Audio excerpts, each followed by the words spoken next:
Znači, današnja tema WordPress security. Mislim, svi slušamo koliko je WordPress nesiguran, jel WordPress je ovakav, WordPress je onakav, WooCommerce ne valja, sve ostale platforme su bolje od nje, ali s obzirom da preko 60% weba i dalje se vrti na WordPressu, isto tako što se tiče i e-commerce-a, većina je na WooCommerce-u.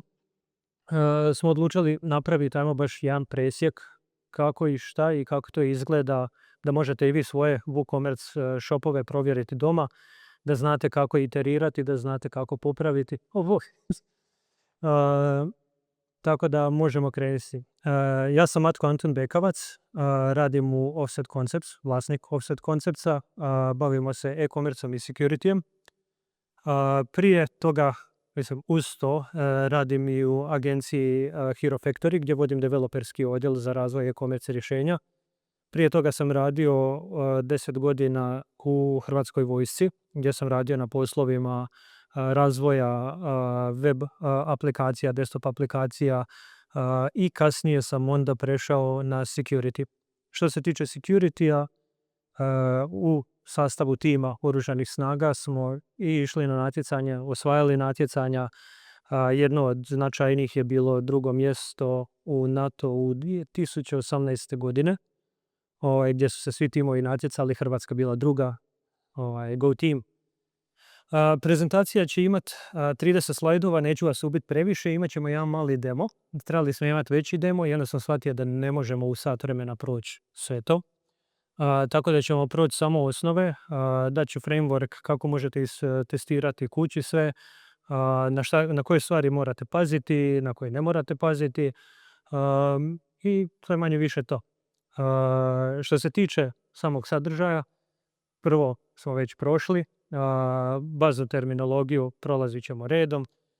Nakon toga prelazimo na opasnosti, koji su najčešći rizici i koje su najčešće ranjivosti. Tu ćemo proći pojmove poput OWASP top 10, top 20.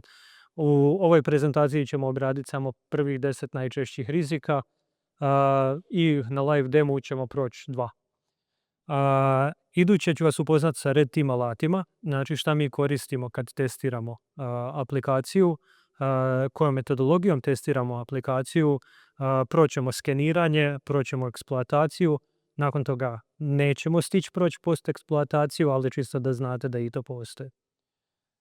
Da ne bi bilo da sam ja tu samo došao da prosite srat, iduća će biti kako se obraniti, jer ja vjerujem da je svima to bitnije nego kako hakirati WordPress. I onda ću vam objasniti kako da napravite, kako ja to volim reći, socijalni soc ili ti ga socijala. SOC ili Security Operations Center, to vođenje jednog takvog košta desetke tisuća eura mjesečno. Ja doma imam jedan koji vrtim za 10 eura mjesečno. Tako da samo open source i idemo. Pitanja su za kraj, tu ćemo napraviti mali zaključak, još ću vam obećati hrpu stvari za koje ne znam hoću ispuniti, ali bit ćemo u kontaktu. Sad, najdosadniji dio, možda i nije vama, ja sam ga prošao već toliko puta da mi izlazi na uši. Što se tiče cyber security, a to je uvijek jako velik problem i postaje sve veći. Ima godišnji rast od preko 20% year over year i trenutno smo na 10,5 trilijuna godišnje štete što se tiče sigurnosnih propusta. Kolega je spomenuo, znači bubble, hoće li puknuti, neće li puknuti, ne znamo, stvarno ne možemo ni znati. Ali ono što znam je da sve više vidim vibe iskodiranih aplikacija i čim ih vidim krenem trljati ruke jer znam da će biti posla kasnije. Znači, AI kad daje prijedloge uzima prosjek svega dostupnog i svih dostupnih informacija koje ima.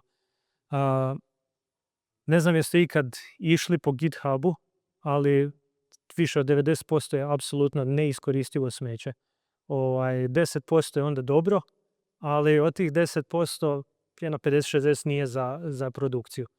Tako da kad uzmemo sve u obzir, nama prosjek nije da je prosječno dobro, nama je prosjek da je smeće. I što budemo imali više aplikacija gdje ljudi koji nemaju tehničkog znanja, koji ne znaju postaviti arhitekturu sustava, koji ne znaju promptati, jer ti da bi znao promptati ti moraš imati nekakva znanja. Mi ćemo imati toliku hrpu aplikacija, isto kao što je sa aplikacijom Ti se dogodilo, ne znam jeste upratili situaciju, gdje su iscurili podaci od svih korisnika aplikacije, jer su podaci bili spremljeni u nekriptiranom obliku. Ogroman problem, to je bilo u Americi prije par mjeseci svega. Tako da budem vam kasnije i prošerao ako hoćete. Oni su išli pokrpati aplikaciju, ali s obzirom da niko se nije htio uključiti, onda su imali novi sigurnosni propust, gdje ne samo da su iscurile korisnički podaci od, recimo, tu je aplikacija gdje su žene pisale red flagove ljudi s kojima su se nalazile, datale i to. Ne samo da su iscurile sve te informacije, nego oni su iz nekog razloga prikupljali i lokacije svojih korisnika, pa su u idućem liku procurili i lokacije. Tako da je fenomenalan znači ispao. Oni da su u Europskoj uniji, još bi na sve to i na sve tužbe koje su dobili, još bi dobili i GDPR kaznu. A pošto su vrtili ozbiljnu količinu novaca, bi zapali i u NIS 2 regulativu, pa bi onda i tu još 4% prometa dobili kazne.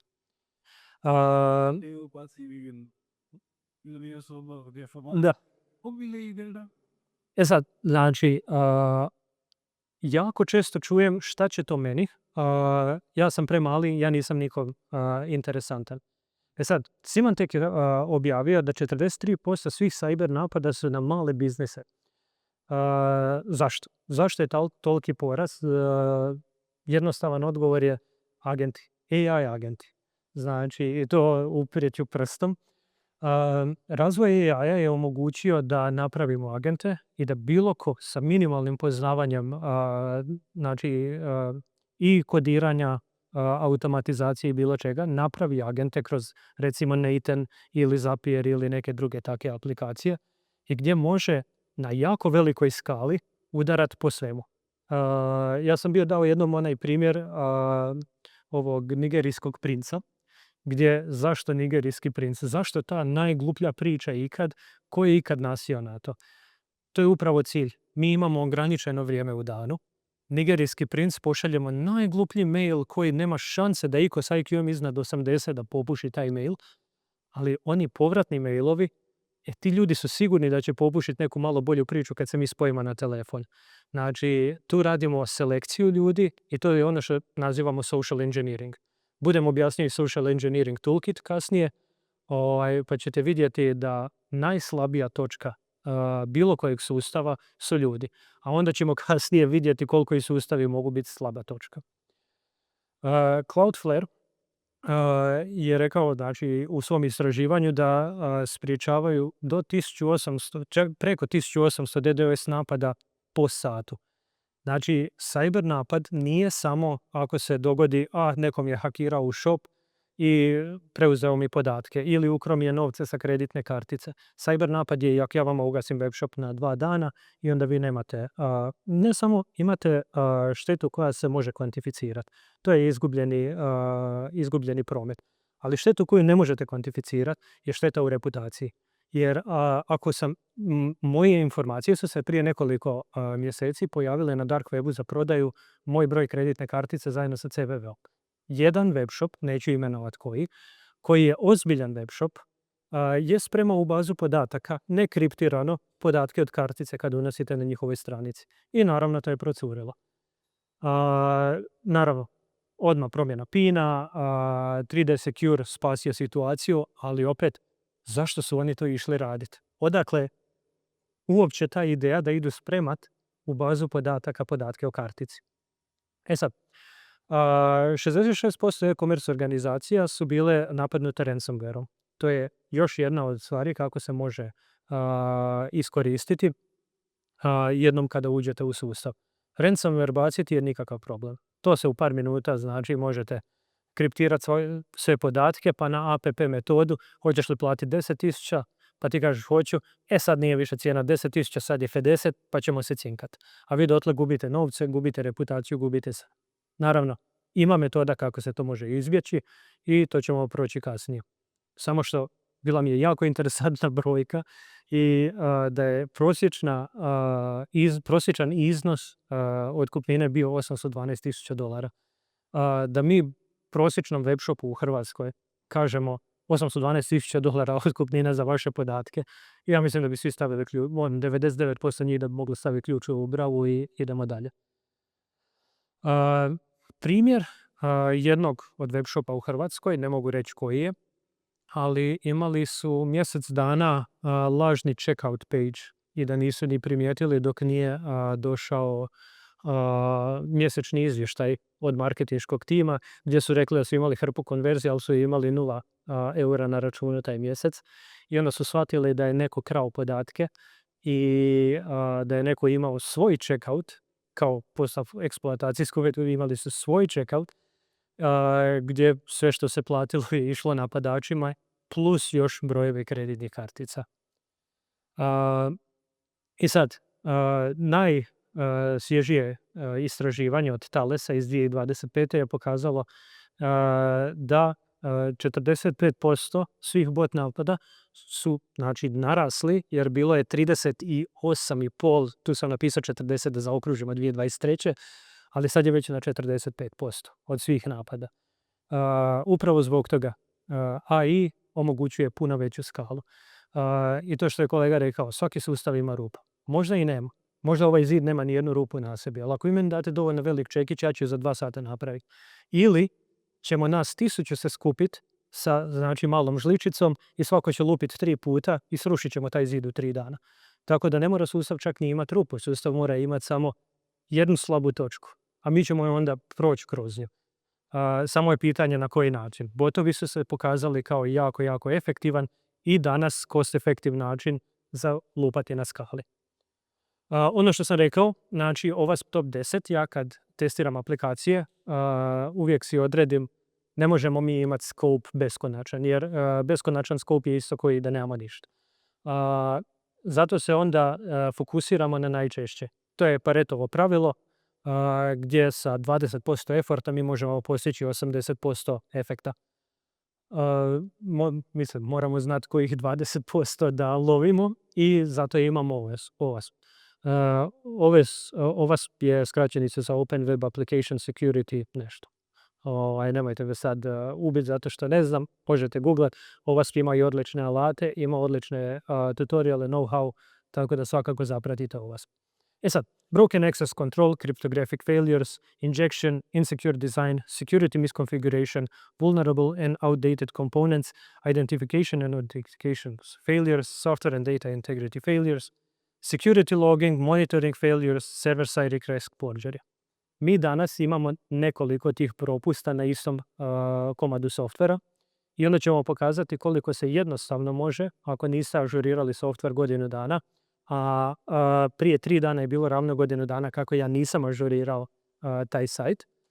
Vidjet ćete koliko se lako može ući u sajt sa besplatnim alatima, namjerno sam ponio Windows mašinu koja je stara 7 godina, ima samo 8 GB rama i uspio sam probiti WooCommerce shop za nekoliko sati svega. Tako da alati koji se mogu koristiti za to, ja sam koristio Metasploit, ali ako imate novaca i želite neko malo robustnije rješenje, onda idete definitivno na Cobalt Strike.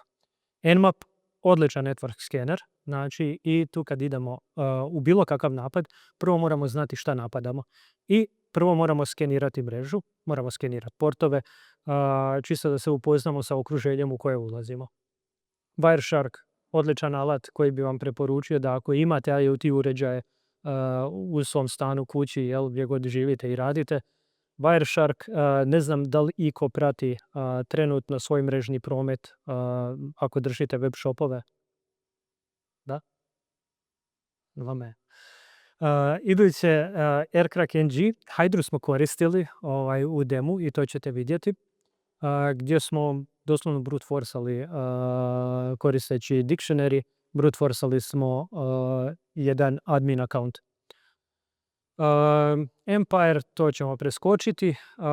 Prezentacija će biti zašerana, moći ćete pregledati sve jer nema šanse da stigamo. Ja već vidim da smo 15 minuta prošli, a nismo prošli ni drugu temu.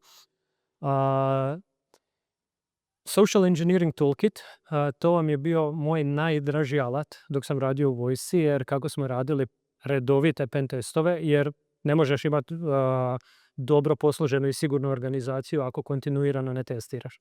I onda sam ja volio jako social engineering raditi.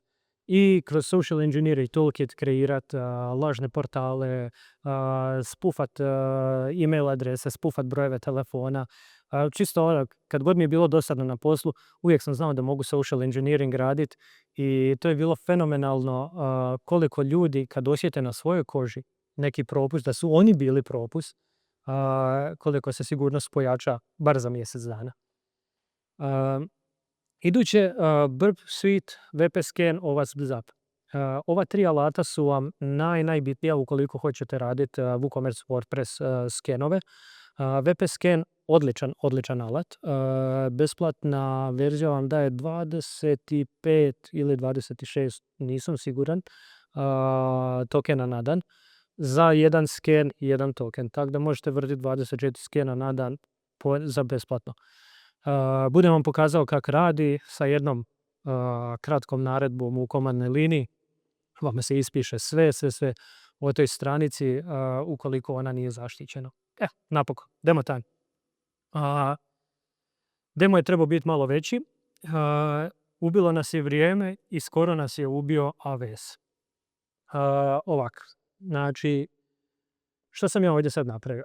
Kali Linux, vjerujem da ste svi čuli za operativni sustav. Ovo je friška instalacija, bez ičeg dodanog, bez puno tweakova. Otvorio sam VP Scan. I sad, sa VP Scanom unio sam naredbu. Ćemo je tu spustiti.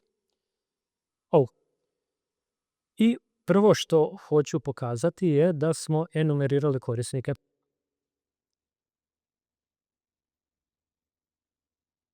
Samo sekund. Jer on je ovo vrtio par minuta. Našao mi je hrpetinu grešaka. Ali ono što mi je pokazao i što je bilo meni dovoljno da uđem i da ostvarim admin pristup je ova tu informacija. Odredio je 2 usera. Odredio je Matko 55, ja, i B. Slopko, ona. Oboje smo admini i dao nam je korisnička imena. Samim time što je on prošao kroz Immunify 360, imam web application firewall, ali ga je svejedno zaobišao. On je nama dao imena jedina 2 usera na tom sajtu. I to nam je već 50% koliko nam treba za brute force.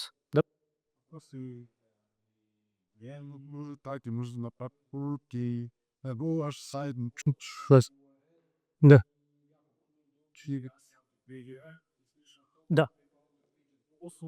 Može i to, da. Znači, ali ako je neko izgasio, imamo ovo.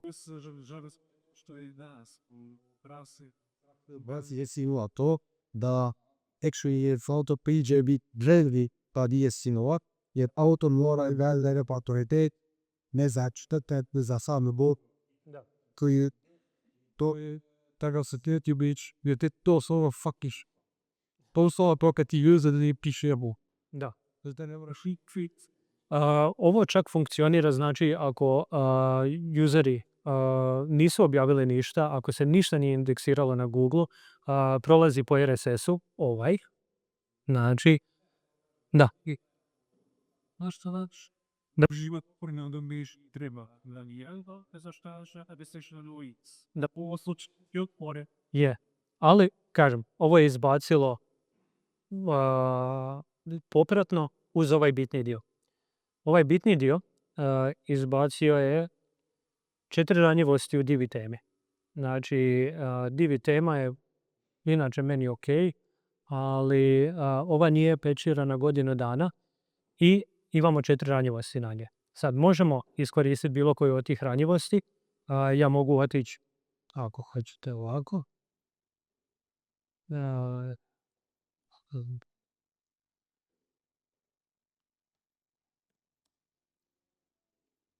I imamo ranjivost.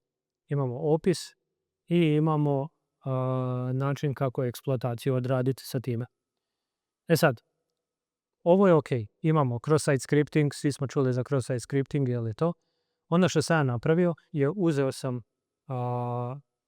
korisničko ime svoje i udario sam dictionary tekst sa Hydro. Isto, besplatan alat, jedna linija u konzoli. I on je sad tu isprobavao. I isprobavao dok nije našao password. Kad je našao password, ja sam imao pristup. I pristup nam je bio tu. Ono što, mislim, vidite da 21 ažuriranje se treba napraviti, ja sam vidio shopova koji nisu se ažurirali po 4, 5, 6 godina. Ovo je samo godinu dana. A kad vidite shopove koji nekoliko godina se ne ažuriraju i onda kao, pa, još ništa nije bilo. Onak, da, isto tako prelazim cestu da ne gledam lijevo i desno i sve je to, nije me pogazio auto, ja ne mogu tvrditi da je sigurno prelazi cestu, a ne gledati lijevo i desno. Ono što je meni bio najinteresantniji onda hack tu je da sam išao skenirati i pluginove.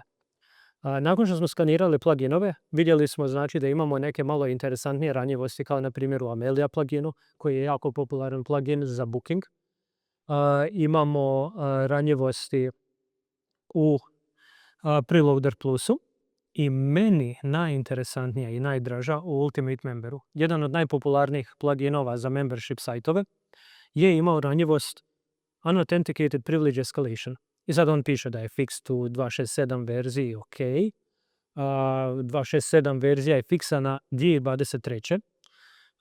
Ali kad sam išao skenirati još neke sajtove koji imaju verzije 2.6.5, 2.6.6, se pokazalo da još uvijek ima aktivnih sajtova koji imaju tu verziju koja je već 2 godine ne zastarjela, nego 2 godine maksimalno nesigurna. Dosta sajtova ima još to. Meni je bio jedan od najinteresantnijih pluginova ranjivih koje sam našao. Prošle godine 17.10. je bio, 16.10. sam naletio na ranjivost u Lightspeed caching pluginu, gdje najbolja ranjivost ikad, ne treba vam čak ni Kali Linux da eksploatirate.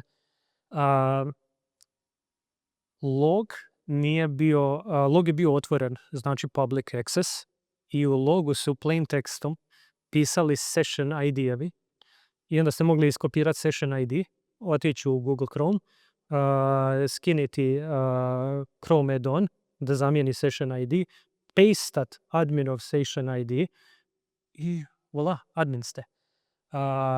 Sajtovi, ja da sad smijem reći koji su imali u tom trenutku to, srušili bi se. Znači, to su bile firme koje imaju sigurno preko 1 000 000 eura godišnje prometa i bilo ih je 10-ak. Znači, bilo je i novinskih portala i e-commerce poduzeća koji su imali upravo tu ranjivost kroz Lightspeed caching plugin. A da ne spominjem da Lightspeed radi black hat metode za SEO i optimizaciju, tako da su se zeznuli u više sfera nego što su planirali. E sad, ovaj plugin točno, znači Ultimate Member, ima 12 aktivnih ranjivosti. Znači, za plugin koji nije ažuriran 2 godine, ima 12 aktivnih ranjivosti. Jer što su napravili? Oni su imali tu jednu veliku, koja je Unauthenticated Privilege Escalation, pa su onda to fiksali, ali dok su fiksali to su napravili druge greške. Pa onda dok su to fiksali na brzu ruku su napravili 3., 4., 5. I sve ukupno su napucali 12 grešaka u 2 godine. Ja ne kažem da je to loš plugin. Ja samo hoću reći da krpa na zakrpu je išla. I mi smo mogli onda odraditi privilege escalation na način, i ja ga imam ovdje otvoren, točno taj na exploit database-u. Nemam. Ali lako dođemo do njega. Members. Ne znam jeste upoznati sa bazom podataka. Možete naći poznate ranjivosti i user membership. Evo ga. Ne, arbitrary membership plugin. Evo ga. To jest nije taj. Molim? Ne. I ovdje sad vidite i 25, ne mislim da je Navigation bypass, samo WordPress staviti. Prvi, evo ga, taj. I sad, ako vi dobijete password u brute forceu od nekoga ko nije admin, vi možete sa ovim exploitom napraviti privilege escalation i doći skroz do admin prava. Ako ste u admin pravima, ako već imate admin prava, onda možete bilo šta. Najčešće, i to je ono što bi ja preporučio da odmah pregledate i da odmah pogledate, je file integrity, znači koje su bile promjene na failovima, jer najčešće šta bi i ja recimo napravio, a i šta ljudi koji su baš zlonamjerni akteri rade, je da promjene u child temi functions PHP file. Jer meni, kao red teamovcu, ja znam da će se mene otkriti. Ok, trenutno je prosjek za otkrivanje nepoželjnog aktera u vašem sustavu oko 250 dana. I ja dokrivim TikTok zato, jer su mladi danas nestrpljivi, jer u moje vrijeme se čekalo bar 1,5 dana da se eksploatacija nekakva i napravi. I tu ste možda čuli za eksploataciju gdje fenomenalan je bio supply chain attack na na stotine e-commerce sajtova i ne samo njih, gdje ne mogu se točno sjetiti koji je bio package, ja sad nisam siguran ili NPM ili nešto, ali čovjek je održavao brutalan package godinama i onda se ljudima skrivao po 2 godine u sustavu koji su koristili njegov package jer je legit package koji stvarno radi svoju funkciju i radi je dobro. I onda nakon 2 godine postojanja je samo aktivirao napad, ušao svima u sustave i to ne bi ušao u sustave da nije bio požuren, a požurio ga je, mislim, jedan Microsoftov sokovac koji je primijetio da query traju milisekundu dulje nek što bi trebali. I kad je primijetio to, je išao čačkat po logovima i skužio da mu dio prometa odlazi znači na remote, gdje je ovaj sebi otvorio persistence, da čak i ako mu se zatvori, obriše njegov package i to, da on i dalje ima backdoor. I tu se vraćamo znači na functions PHP file. Znači functions PHP file u child temi je nešto što bi ja za persistence tamo bi stavio svoj kod koji se treba izvršiti, koji meni treba otvoriti. Samo da uzmemo period pauš. Jer lagano je staviti plugin, ali plugin je isto tako lagano i za otkriti. Znači otvorite. Ali najbolje po meni functions PHP file jer jako rijetko ko pazi na nju. I ja sam znao čak ljudima kad im radim pen testove i sve, izmijeniti functions PHP file i onda čekati da vidim hoće li primijetiti da je ona sejvana, znači u periodu dok se radio pen test. Najčešće ne. Tako da nije dobra praksa ne pratiti functions PHP. Sad, ovo sam stavio, to ćemo samo brzinski proći. Nakon svake prezentacije ja dobijem 10 upita u inbox. Ženi mi je neko provalio u Facebook i meni sad treba neko ko će provaliti njoj opet u Facebook, ali da njoj ne kaže i da vratimo njoj njen pristup. To ne prolazi. Znači, kazneno se goni po ovim člancima. Nemojte vi uopće slati poruke, ni vi koji ste ovdje, ni vi koji gledate. Ne radim to, ne znam nikog ko radi i ne može se. I sad, znači, nisam vam pokazao još u Kali Linux, znači kad imate frišku instalaciju, vi već dobijete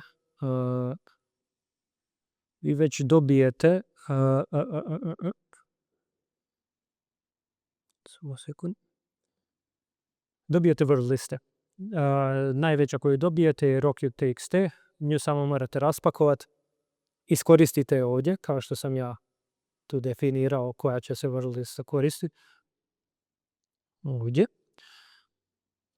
I to vam je čitava naredba koja je omogućila brute forcanje jednog web shopa koji se nalazi na shared hostingu, koji ima Immunify 360 aktiviran, koji ima Web Application Firewall, jedino što nema rate limiting za koliko se može puta u sekundi probati logirati, registrirati i to. Ovo sve out of the box.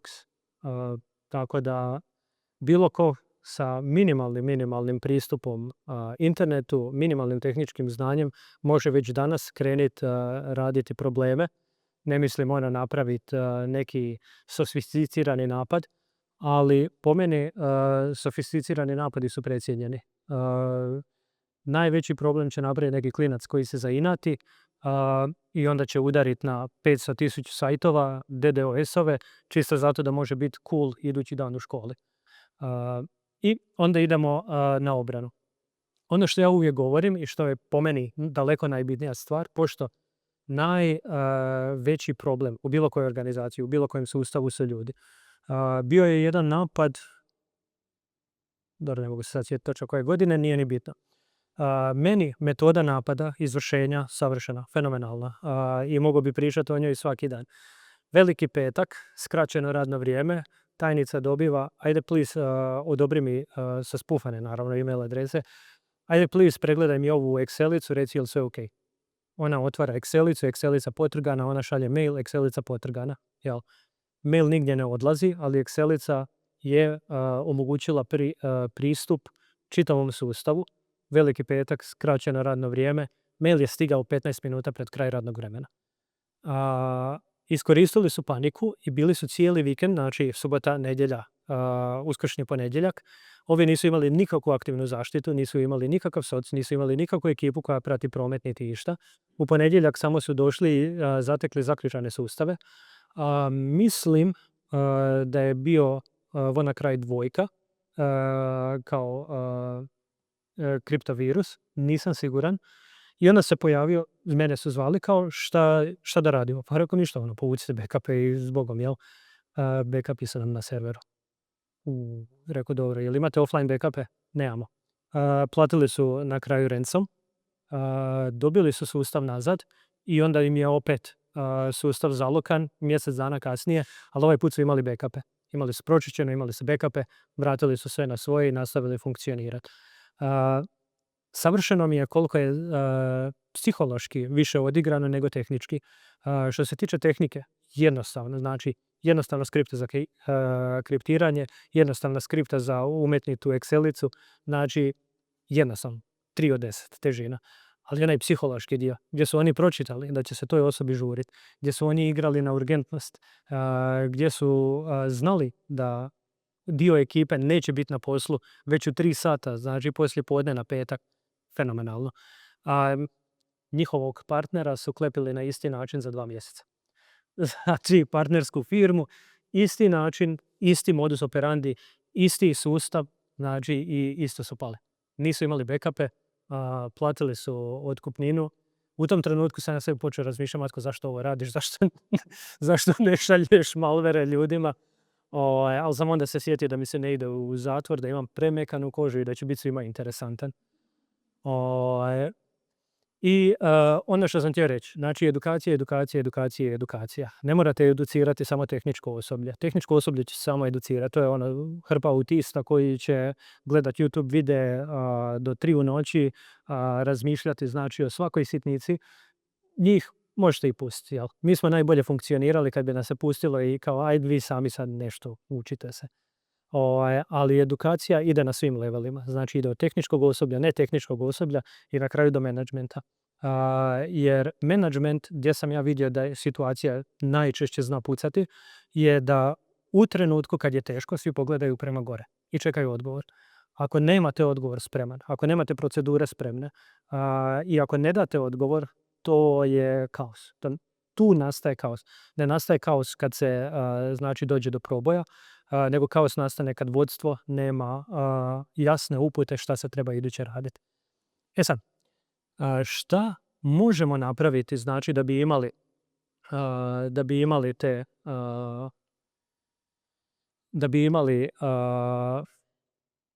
upute? Možemo ispratiti znači MISP, možemo ispratiti OpenCTI i samo sekund, ne, Cyber Kill Chain, NIST Cyber Security Framework, CIS Critical Security Controls i MITRE Attack Framework. Ja jako volim MITRE jer je jako detaljan i dostupan je online full free, gdje možete pratiti znači attack vektore, možete pratiti pristupne točke, možete pratiti kretanje vertikalno, horizontalno, možete uhititi i predosjetiti idući korak napadača i onda ga možete dosjeći na idućem koraku. Tako da bi svakako savjetovao da pregledate to. Imamo i CIS Critical Security Controls, isto besplatan resurs koji si možete preuzeti na njihovim stranicama, uzeti, izučiti. Po meni možda malo overkill, ali kako ono ide? Radije bi imao pištolj i nikad ga ne trebao, nego trebao pištolj i ne imao ga. I idemo na Portman Soc ili socijala, kako ga zovem. Prezentacija. Ovo je svaka veća organizacija bi trebala investirati znači u aktivni nadzor svoje mreže i infrastrukture. Ovo je topologija nečega što ja koristim kući za svoj znači stan, jer i tehničari uvijek odu u dva smjera. Znači, jedni odu u smjeru gdje će nalijepiti sve preko kamere, mobitel će baciti, imat će Nokia 3310 i neće imati apsolutno ništa od tehnologije što ne mora imati. Prikovarat će što ima auto, ima GPS i neće nositi nikad digitalni sat. I onda imate onu drugu krajnost koja ima kuhalo koje se spaja na Wi-Fi. Ja sam ta druga krajnost. I onda, znači, kad već imam kuhalo koje je na Wi-Fi, nikad nisam koristio funkciju za Wi-Fi, ja nemam pojma šta ono uopće radi, da li ga mogu valjda Wi-Fi upaliti da bi skuhao vodu, ali ok, dobio sam ga za poklon, koristim ga na Wi-Fi-u jebi ga. I sad, kad imate onda toliko endpointova, onda morate raditi malo jače security, jer, kažem, imam senzore za vlagu, senzore za CO2, senzore za monoksid, senzore za temperaturu, sve to. Mi smo čak upadali u sustave preko Wi-Fi kamera, tako da smo uspjevali iskoristiti ranjivosti u Wi-Fi kamerama, tako da ako vam neko prođe sa deautorom od 15 eura pored kamere, deautorizira, odradi man in the middle, upadne u mrežu. Sad, od čeg se sastoji taj moj soc koji imam doma? Sastoji se od vazuha koji služi znači za kolekciju i pretraživanje po ovih logova. Greylog, bolji alat kad se spoji na vazuh nego vazuhov integrirani. Indekser možemo koristiti znači open search i na taj način pretraživati logove, pregledavati šta se sve dešava, u slučaju intruzije naći brže gdje je problem i šta se dogodilo. Cassandra, Datastore, Kibana i Grafana. Ne koristim oba. Kibana ljepše izgleda, Grafana bolje radi. To vam je najkraće to. Grafana malo je dated, ja je više volim koristiti, brža je, manje mi resursa uzima jer ne planiram plaćati znači puno novaca samo da bi imao malo bolje performanse dok pregledavam grafikone. MISP i OpenCTI, znači intelligence platforme, spojene gdje možete pregledati ukoliko se otkrije neka ranjivost na sustavima koje vi trenutno imate. The Hive Incident Case Management sistem gdje možete kreirati, raditi trijažu, pratiti incidente. To je za veće timove, meni osobno ne treba, ali pošto je besplatan, rekao jebi da stavio unutra. I naravno na kraju Cortex. Što se tiče drugih alata, možemo imati Velociraptora koji super funkcionira znači za queryanje endpointa i Shuffle. Shuffle najmanje koristim, ali za malo veće organizacije top alat. Ovo smo već ukratko i prošli što se tiče taktika, tehnika i procedura. Ja to volim usporediti jako sa protupožarnim vježbama. Svi smo prošli bar jednu protupožarnu vježbu, samo se jedan dan oglasi alarm požarni, svi se skupimo na dezigniranom mjestu. Prvi put kad to radimo će ispast sranje, niko se neće dobro posložiti, svi ćemo se natrpati na vrata, nećemo moći otvoriti, nećemo moći proći, nećemo se svi naći na istom mjestu, znači bit će totalna katastrofa. Nakon toga, šta moramo svakako odraditi? Moramo odraditi postmortem. Znači, imali smo detekciju, imali smo respons gdje smo svi istrčali van, remedijaciju, znači ok, kao nazvat ćemo vatrogasce ili to, i na kraju postmortem gdje kažemo ok, ovo nam je prva vježba, bila je katastrofa. I onda ćemo napraviti drugu vježbu i ljudi će već na kavi pričat idući dan kao kako bilo dobro da smo se možda poredali u kolonu i onda tako izlazili, a ne svi nahrupili na vrata. I to će biti tema 2-3 dana. Napravit ćemo vježbu za tjedan, 2 dana i naša reakcija cijele organizacije će već biti puno bolja. Isto tako, svako će znat kom je šta činiti. Da sad pređemo sa vatrogasne vježbe na cyber vježbu. Ako korisnik dobije sumnjiv mail i u nepažnji klikne, on ne mora se bojati toga da će ga neko ubiti ako on kaže ja sam kliknio na taj mail. Nego će znat najmanja šteta je ako ja sad odmah kažem nekom ko je zadužen za to. Osoba koja mora raditi na tome zna da mora imati segmentiranu i granuliranu mrežu. Da ne može imati sve na jednom ogromnom monolitu i onda da kad mu neko uđe u mrežu da je ušao u apsolutno cijelu organizaciju. Menadžment će znati ukoliko mora reagirati i na NIS2 regulativu, i na GDPR, i na sve. Da li mora zvati odvjetnika, da li mora zvati medije, da li mora dati izjavu, onda mora znati upravljati sa timom, mora znati na kraju napraviti kvalitetan postmortem.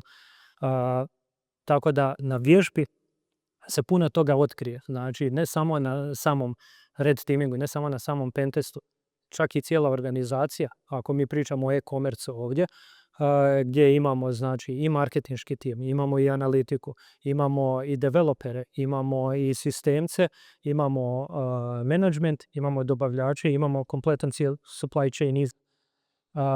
Nama se znalo događati gdje jedna firma doživi proboj, i to recimo smo imali sa marketinškom agencijom, imali su proboj, nisu apsolutno nikom rekli, ali preko njihovih korisničkih računa je nama neko upao na web shop. Znači, ko je sad tu kriv? Ok, mi smo krivi jer nismo imali zaštitu adekvatno za to, ali isto tako nismo ni očekivali da nam naš partner s kojim surađujemo, s kojim smo si super, neće reći ja sam bio žrtva napada. Sad, zašto je taj partner bio ranjen?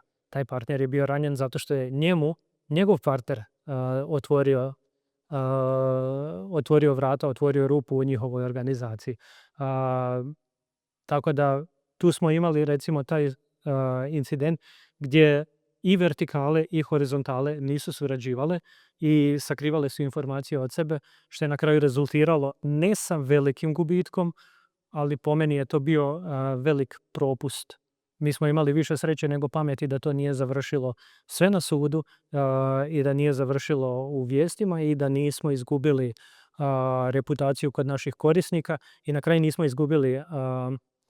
izgubili ništa novaca, nismo izgubili ništa podataka, jedino što smo imali pornografski sadržaj na web shopu. Znači, umjesto bilo kojeg posta, blog posta i umjesto bilo kojeg proizvoda smo samo imali pornografiju. Samo kažem. Tako da smo tu imali sreće, ali što se tiče bilo čeg drugog, definitivno propust koji smo naučili da moramo definirati odmah u startu suradnje sa bilo kojom drugom agencijom, gdje moramo mi napraviti due diligence sa njima, da vidimo koje oni procedure imaju, da bi mi onda znali jesu li oni adekvatan partner ili ne. Ako nemaju procedure, ponudimo im da im pomognemo, znači ostvariti te procedure. A ako imaju, Topčina, samo nam popunite i pošaljite dokaze i to je to. Na taj način ne mogu reći da spriječavamo mogućnost supply chain attacka, ali je uvelike smanjujemo. Ono što uvodimo, znači, imam još, pustit ćete mi minutu. Ono što isto tako jako potičemo je Zero Trust Security model. Zero Trust, jednostavno ne vjerujemo nikom. Znači, ja znam, ok, 10 godina radiš kod mene, 10 godina smo si super, najbolji smo frendovi, ali ne treba pristup tome.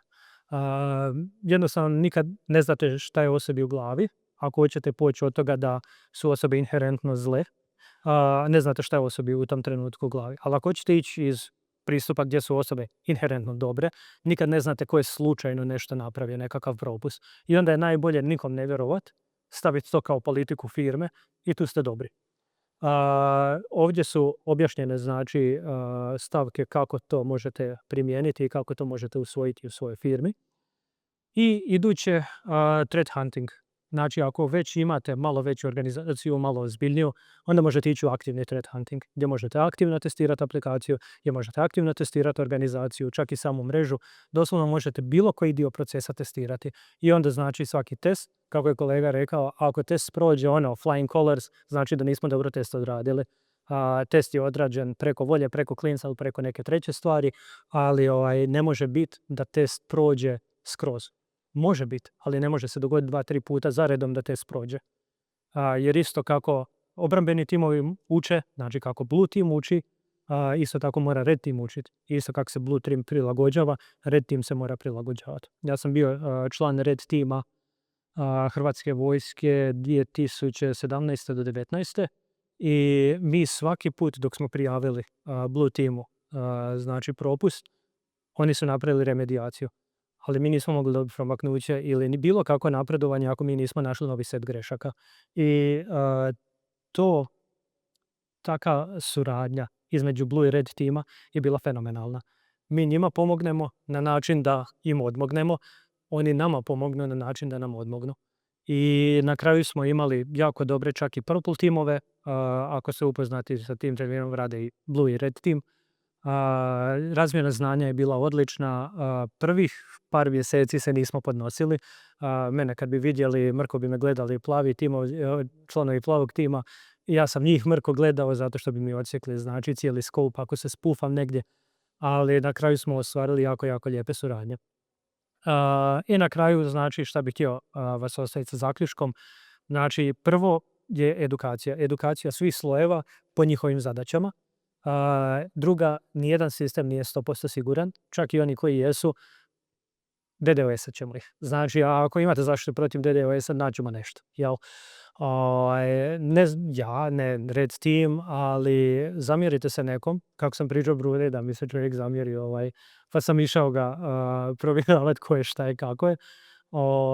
Jednostavno, nekom se nećete svidjeti. To je nemoguće da se svima svidite. Nekom se nećete svidjeti. Taj neko možda će imati znanja, možda neće, ali danas je čak i sa minimum znanja lako napravi problem i neko će vam napraviti problem. I na kraju, s čim vas ostaje da kontinuirano testiramo i nadograđujemo. Jer vidjeli smo, sa samo godinu dana ne nadograđivanja, mi smo imali, koliko, nisam zbrajao, oko 30-ak vulnerabilnih. Molim? To nismo imali, 21 plugin je bio neažuriran, ali mislim da smo imali imali smo 12 ranjivosti Da, 12 smo imali u pluginu za members, u WooCommerce smo imali 10-ak. Imali smo 4 u temi.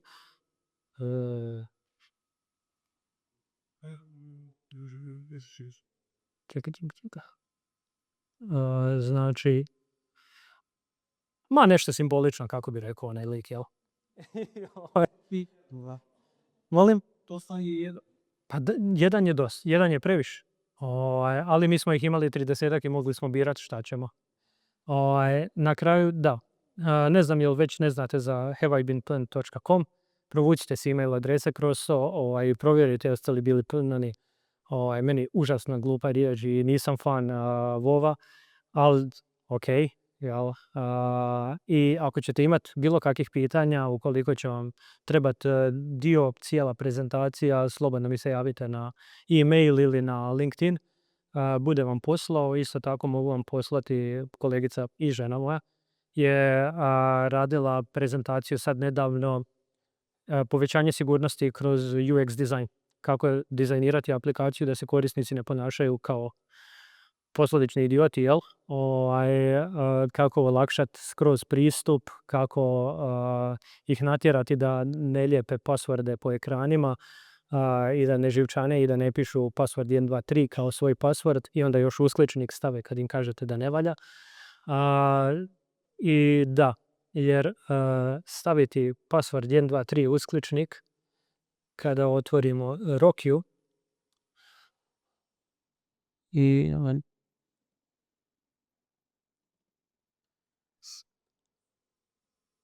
će li ga otvoriti? Trebamo malo. Vidjet ćete koji su passwordi prvi na listi. I onda znači potaj... Molim? Evo ga. QWERTY, da. I onda možete vidjeti koji passwordi su, znači, i poredani su odmah po frekvenciji korištenja. To je to od mene. Prekršio su 5 minuta, nije problem. Hvala.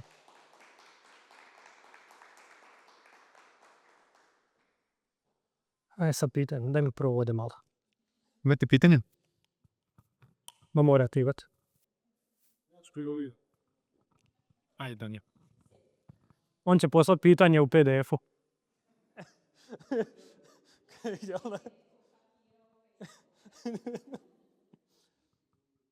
Pitanje je vezano za firme za koje bismo mislili da imaju dobar security. Znači nisu e-commerce shopovi mali sa par zaposlenika, nego eto, naprijed Infobip. Okay. U tvom iskustvu koliko su oni vulnerable zapravo? Ako je dobro napravljen network, nisu se dijelili admin prava šakom i kapom, koji je tu? I što se tiče točno Infobipa, znam ekipu koja radi kod vas i ta ekipa je dobra. Tako da imate stvarno kvalitetnu ekipu. Tako da neću reći skroz i ovo, jer odmah sam sebi upadam u riječ i uskačam u usta, ali imate stvarno dobro riješeno to. Što se tiče veličine organizacije, što je veća organizacija, naravno to je veći rizik. Imate više sustava za komunikaciju, imate više sustava za praćenje, imate više korisnika, više admin računa, više radnih stanica. Sve to radi na taj način da rizik raste eksponencijalno, nije linearan rast. Ali kad imate dobru ekipu, dobru security ekipu koja ozbiljno radi i ozbiljno shvaća svoj posao, onda taj rizik u velike smanjujete. Jer ako niste dijelili šakom i kapom admin prava, što znam da niste, ako imate, znači radite sa Spanom, oni imaju jako dobar soc, oni imaju jako dobru uslugu, ja vjerujem da ste vi u jako dobroj poziciji. Samo šta je problem? Problem je u tome što organizacije najčešće security gledaju kao na zadnju rupu na sviralu. Isto tako kad ja pišem ponude, sam otkrio jednu jako interesantnu stvar prilikom pisanja ponude za software. Da ako klijentu kažem, ovo će ti zaraditi u idućih mjesec dana 10.000 eura ovaj software, on će reći kao, super. A ako mu kažem, ovo će ti uštediti 10.000 eura ovaj software, onda kao, nije mi to nešto. I negdje mi se čini, a to sam pročitao i na X mjesta, da kao ušteda mora biti 4 puta veća od novog profita da bi uopće razmatrali uštedu. Security je još daleko iza toga, jer prvo ono svima ko će mene. Nije me još niko, pa neće valjda i sutra. Imam problema sa priljevom novaca, imam problema sa odlaskom zaposlenika, imam problema što me traže povišice, a promet mi nije ove godine bio top. I onda sad još da potrošim, mislim da je neki preporučeni prosjek 2% prometa godišnje na security, to mi stvarno ne pada na pamet. Pogotovo kad vidimo neke veće, recimo e-commerce brendove koji posluju, ja sam bio šokiran da dosta njih posluje sa 4 do 6% maržom. I onda ako vas neko traži 2% za security, gdje je tu rast? Znači, gdje je tu rast, gdje je tu bilo kakvo ulaganje dalje, gdje je tu stvaranje zalihe za crne dane. Sjećamo se i 2020. kad je COVID udario, da su firme masovno tražile pomoć od države ili stavljale ključ u bravu.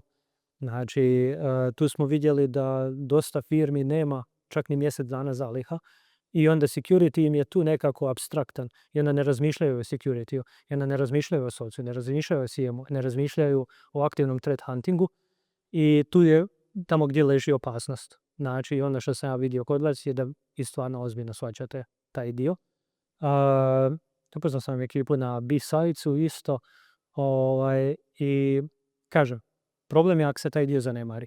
Ali ako se ide odmah, znači da se čak i arhitektura i postavljanje čitave organizacije postavi na siguran način i onda je to to. Onda je to ok. Onda se tu može znači i pričati o nekom sigurnom rastu koji neće kad dođe do neke kritične mase gdje vi imate 3, 5, 10 tisuća zaposlenika i da vam od toga 1000 zaposlenika na pojma uopće šta radi na računalu na radnoj stanici, a da imaju admin prava. Dešavalo se, vidio sam. I onda još kad imamo security policy da manje više svako može dobiti admin prava ako traži i onda još password, može biti bilo kakav, pa mu onda dođete i maknete mu tipkovnicu i onda ispod piše password. Znači, kako bi Guilfoyle rekao, ne znam, jeste gledali seriju, to više nije ni socijalni inženjering, ni hacking, to je prirodna selekcija. Evo još jedno pitanje. Može. Znači, koje god predavanje slušamo cyber security, uvijek je enablement edukacija i dobro. Ja sam inače po struci nastavnik. Ja sam prvi koji kada dođe kurs preko Workdaya da riješim, ja samo Ne. kako natjerati ljude. Sad mi imamo jednu jako dobru ideju koju ćemo provoditi. Ja ne volim dead by PowerPoint, ovo je meni zlo, znači ovo je meni smrt. Meni koji pričam cijelo vrijeme, a mogu misliti kak je vama.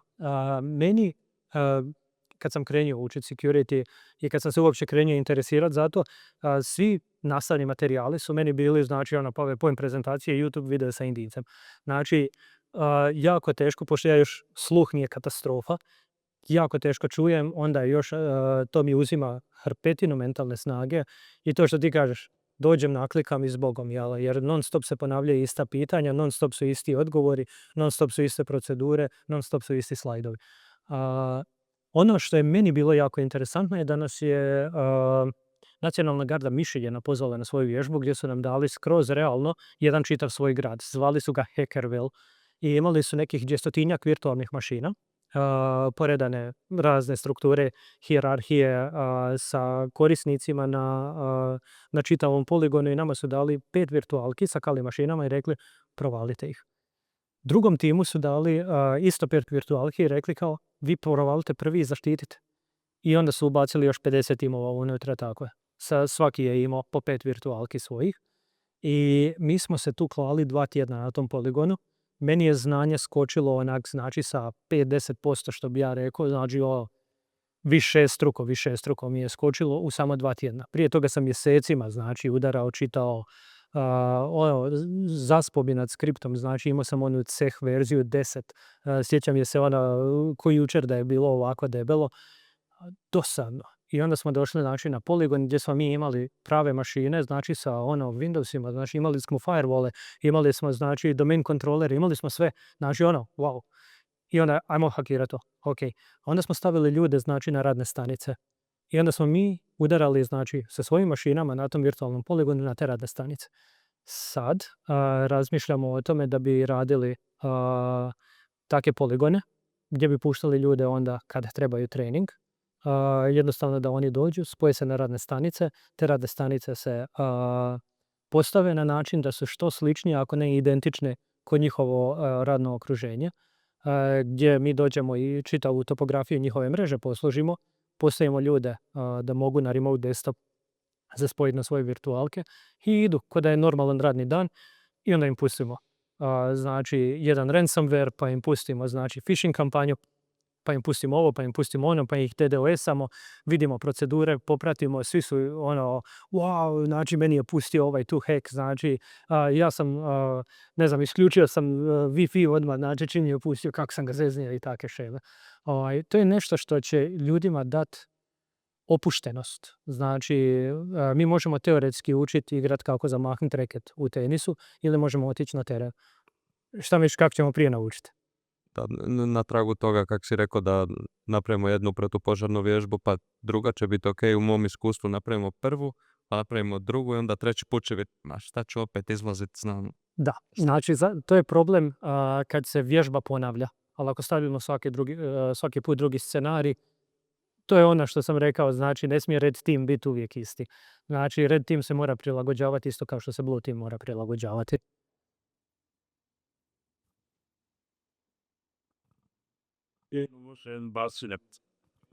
U ideji u partnership security, ako je da, ja mislim većina vas, malo veći, imaju sustav složen tako da iskririš, da sad u tim mjesta možeš i polozi. Što zapravo stvara veći problem je ti moraš sad izmisliti lozinku, što ideš na vez neke varijante, jer će ti doći za 3 mjeseca. To su recimo proces koji zapravo te sigurnosti nego što i provaj. Jer ljudi počnu to zapisivati malo se više je dosta toga. Posljednji sam ona do svaki portala Chrome extensi novo i pišeš žice, nema smisla. On dalimo neko to reši. To je pitanje više za kolegicu, jer ona se bavila baš istraživanjem na UX-u. Zašto to stvara ljudima toliki problem? I hoćeš ti odgovoriti? Bruno podijeli moju prezentaciju, jednostavno nije nikakav problem, ali u principu da, razumijem i stvarno je to velik problem i zato dolazi do ovog password 1, 2, 3, jer ako izmisliš nešto što nema veze, kako ćeš to zapamtiti, pa onda zapišeš i onda zapišeš od papirića, novca, gdje god i onda dolazi ovaj social engineering, znači stvarno nema smisla. Ono što smo mi zapravo na Cool and Daysu je bila prezentacija koju će Bruno podijeliti, nikakvih problema nije, imaš ju i stvarno je sve ok. Znači, od recimo, ne znam, naravno ovisi o kakva je uopće situacija i koje su mogućnosti. Ja recimo preferiram ili sken lica ili otisak prsta ili bilo što tako, ali nemam uvijek te mogućnosti. Zato bi bilo dobro prilagoditi sustav, da sustav može zapamtiti, da znači ima tu hrpu različitih ideja i načina kako se može olakšati korisniku, jer opet ono što smo bili pričali na prezentaciji je korisnik će uvijek ići sa idejom da sebi olakša, što je prirodno i to nema samo u IT-u ili bilo, znači to se vidi apsolutno svuda i kod ovih rješavanja, znači ideš sebi olakšati, jer od svih stvari koje ti moraš u danu napraviti i od svih zadataka nikad ti nije sad to na pameti da ti moraš bubati neku random lozinku. Tako da isto tako recimo u svakodnevnom načinu na koji ljudi funkcioniraju, recimo imala sam primjer gdje na primjer u nekom parku napraviš stazu, ali ljudi će uvijek naći one svoje putiće, jel? Zašto to spominjem? Je zato što treba svoju publiku, znači u ovom primjeru sa parkom šetače, promatrati kako se oni kreću, kako oni koriste sustav i onda sustav prilagođavati njima, ne u smislu da ih sad nešto, mi sad njima ćemo ih zeznuti, mi ćemo sad, nego da ih zaštitimo i da njima olakšamo. Tako da, ništa, Bruno, podijeli prezentaciju, nadam se da će biti nešto, da ćeš naći nešto što ti pomaže, ali u principu je najviše usmjereno na to da vidimo i učimo svoju publiku i onda njoj prilagođavamo sustav i olakšavamo im. I onda neće biti ovakvih propusta, neće biti Dinamo 1, 2, 3. Da, to je bio znači jedan primjer u njenoj prezentaciji gdje smo imali jednu relativno ozbiljnu firmu koja je imala password Dinamo 1, 2, 3, 4 uskličnik. Poslali su nam mailom. Nije bilo potrebe da mi znamo tu lozinku, jer je ta lozinka bila isključivo za njih. I oni su nam poslali mailom lozinku i udila sam. Dinamo 1, 2, 3 i sad je li bio uskličnik ili ne? bio je uskličnik, ja se sjećam. Ali oni nisu bili jedini, mi smo dobili još jedna firma imala Dinamo 1, 2, 3, 4. Da. Tako da. Do sad smo imali 2 klijenta koji su glavno admin password imali Dinamo 1, 2, 3 i varijaciju na Dinamo. Nisam imao ni jednog klijenta koji imao Hajduk. To mi je malo žao. Sam htjela reći, ajmo neki drugi. Jel? ali recimo ono što si bila ti predložila, znači od svih mogućih opcija ili multifaktor autentikacija ili biometrija, znači vidjeti šta je prirodnije vašim korisnicima i onda se prilagoditi korisnicima, jer korisnik je, a mislim korisnik je korisnik, i ja sam korisnik, znači kad mi neko ono da stavi password i onda ja upišem password. Mora biti bar 8 znakova, ok, dodam još jedan. Ali mora ti biti jedno početno slovo, onda stavim prvo slovo da je veliko. Ali moraš imati jedan specijalni znak, stavim uskličenik na kraju. Trebaš imati bar jedan broj, stavi jedan. Znači,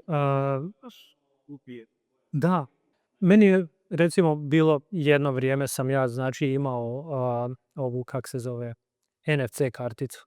Znači NFC kartica i čitaš i dok je ta kartica tu, isprogramirao sam si je da kad je stavim na čitač, da mi pokrene Clockify, da mi odmah bilježi koliko vremena trošim na poslu.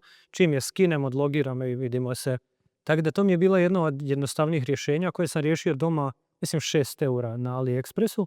Onda sam provukao preko Wiresharka, znači taj uređaj, pa sam vidio da šalje svakakve podatke internetom.